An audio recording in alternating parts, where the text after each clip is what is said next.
pick up that responsibility just step by step, but capitalizing on their curiosity. So when they come to you asking questions in relation to sexual matters, don't block them off and tell them, oh no, don't even talk about that. What are you talking about? Can you shut up? Get out of here.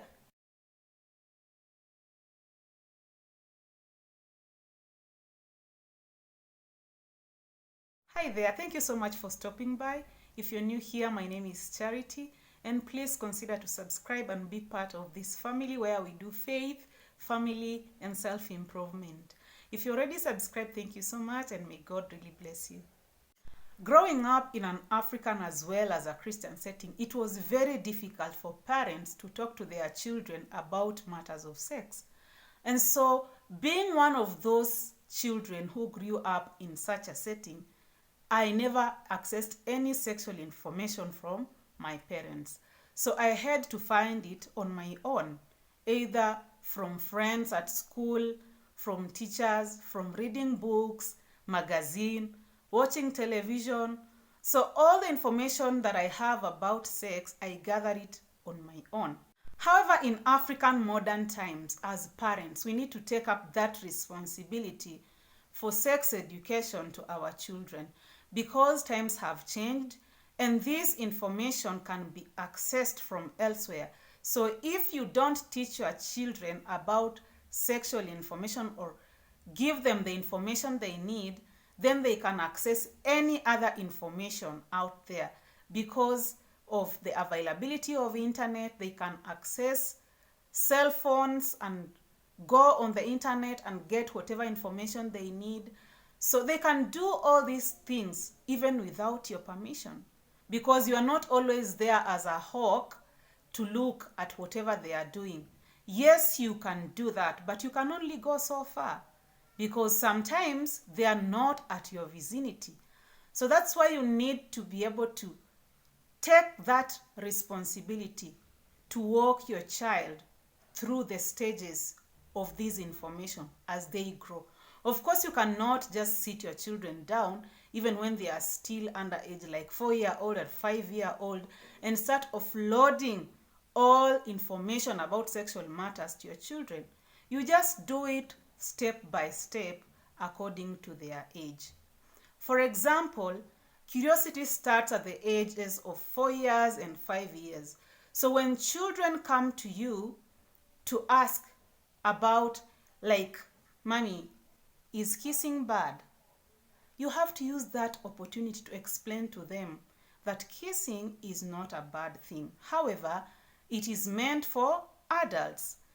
Especially if you come from a Christian background, you can elaborate in a way that they understand that this is how Christians do it.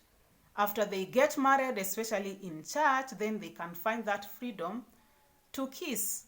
And so pick up that responsibility just step by step, but capitalizing on their curiosity. So when they come to you asking questions in relation to sexual matters, don't block them off and tell them, oh no, don't even talk about that. What are you talking about? Can you shut up? Get out of here. No. If you do that, they'll be scared and lock, and they will never open up to you or asking any question concerning sexual matters, because you already made it feel like it's a bad thing. So you have to open that space for free communication between you and your children. And so I'm not speaking this information as an expert, but just as a parent, what I feel is necessary, especially in modern times right now. Because if we don't deal with this, then the world will do it for us. So create a good environment for your children to communicate to you. Let them know that it is okay for them to speak to you about anything, whether good or bad. They should be open to share with you about any information. Storytelling during table times, any question they ask about their experiences, what happened at the playground at school, what happened when they were playing outside with their children, with their fellow children, what they did. Just create that environment that is free. Let them talk to you about anything, even the good or the bad. And then you use that opportunity of openness and communication to guide them. Give them the right information. Package it in a right way.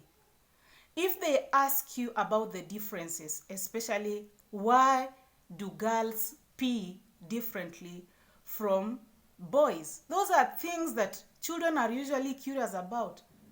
Don't block them off. Tell them why girls and boys are different in the way they pee. And that's it.